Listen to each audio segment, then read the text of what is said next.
Okay, good morning mga kuya. So mayroon na naman tayong panibagong estudyante ngayon, si Ma'am Wendy. Hi Ma'am Wendy, good morning. Good morning. Okay, so si Ma'am Wendy ang idadrive ng automatic car. So Ma'am Wendy, ready na ikaw. So ganito usapan natin, no? Pakita mo yung sinasabi mong inaral mo. Kung ano man po yung maidadagdag ko, dadagdag po natin. Ano po? Sige, tara, let's go.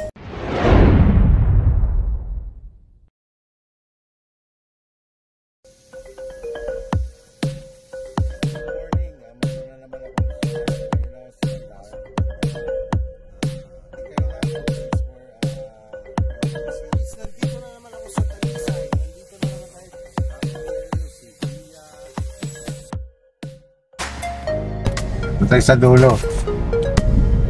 May kanto dyan, ha. Stay on your lane ka lang, ha. Okay, stop tayo. Okay, buwelta ka. Ano yun? Full turn.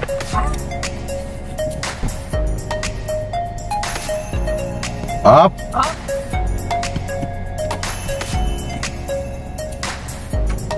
Oo, kaya pala ito sa atras. Pagka ganyan, opposite.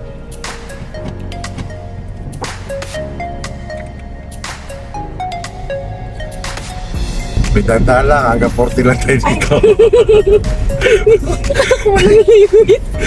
40 lang tayo dito. Dito lang ang aking ma-advise sa'yo, ha. Ang aking lang magiging remind sa'yo, dahan-dahan ka lagi sa ang importante kasi, seriously speaking ma'am, yung awareness sa speed. Importante yan sa isang driver, no?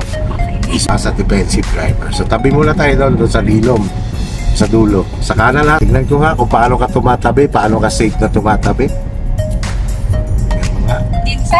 Yan, sa kanan, sa right. Yan, dyan sa lilom. Bago doon, huwag kang makamarang sa driveway, ha. Stop. Okay, neutral. Handbrake. Okay, so patapos pakita mo sa akin kung paano mo kinokontrol sa speed na 40 lang. Rear mirror. Wala. Very good. Yan, ganyan lang.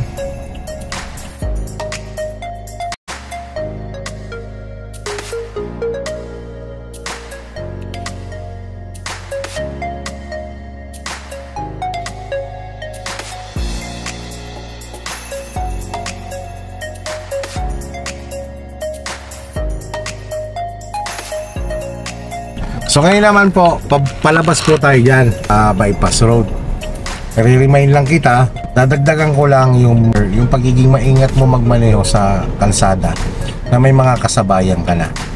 So tandaan nyo po, no, maging aware po tayo sa speed. Paglabas po natin dyan going to right, maintain nyo po ang sasakyan natin na tumatakbo lang 40. And then time to time po, nag-check po kayo ng surrounding nyo sa pamamagitan ng side mirror nyo, rear mirror nyo. Ano po? Huwag po tayong basta-basta maglilipat ng linya kung hindi po tayo natingin at hindi sumisitan. Okay, ready to go na po tayo. Tara, let's go! So mga kuya, no, samahan niyo po kami sa driving lesson with a automatic car. Sa ganyan naman, kailangan hindi ka dire-diretso. Kumbaga, ikaw kasi yung papasok, ikaw yung mag-observe. Yan. Clear naman, pwede ka lang dumiretso.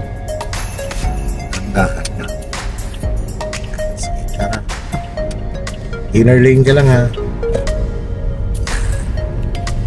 Tapos 40 lang ang takbo natin.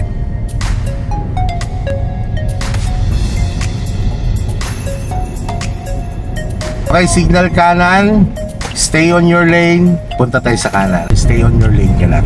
But ang direction natin is going to right. Dito? Yes.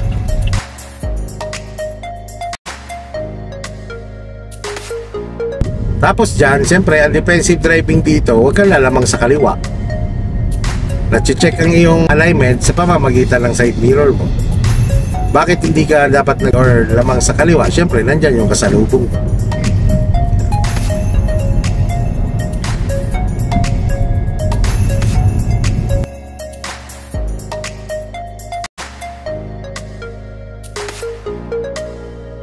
Kawalin niya mo, ha? Lagpas.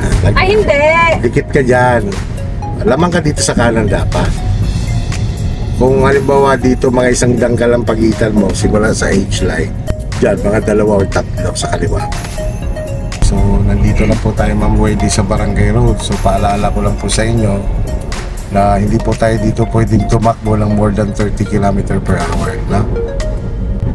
Titignan mo yung mga kasalubong. Hams, encounter mo to hams, tubak.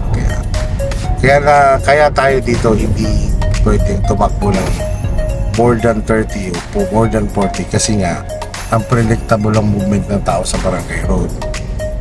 Marami siyang blind spot, di ba? Baka katulad yan, baka biglang may tatawid na bata. So kung mabagal ka kasi maaagapan mo, pero kung mabilis ka baka mamreno ka man hindi na kakayanin. Marunong ka naman mag-drive. Ang iyo lang i-practice, idagdag yung pagiging defensive driver. Yun lang, aralin mo yung defensive driving na diskarte. Maingat, dahan-dahan lang, hindi agresibo. Kasi yan, para din naman yan sa'yo. Dahil kapag hindi mo inaral yan, halimbawa lagi kang agresibo sa pagmamaneho, doon mo lang yan marirealize kapag ikaw yung na-involved na sa aksidente. Dapat pala talaga nagdahan-dahan lang ako. Yung mga ganon. Kasi kaya ko naman ay kukwento sa iyo yan. Siyempre, Kuya Ron mo, ang tagal na nating driver.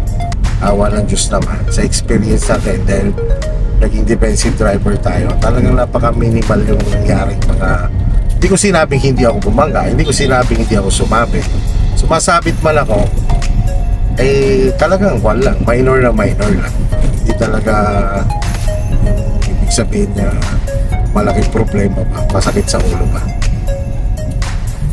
Yan lang, kwento-kwentuhan lang tayong dalawa. At the same time, nakafocus ka lang sa ginagawa mo.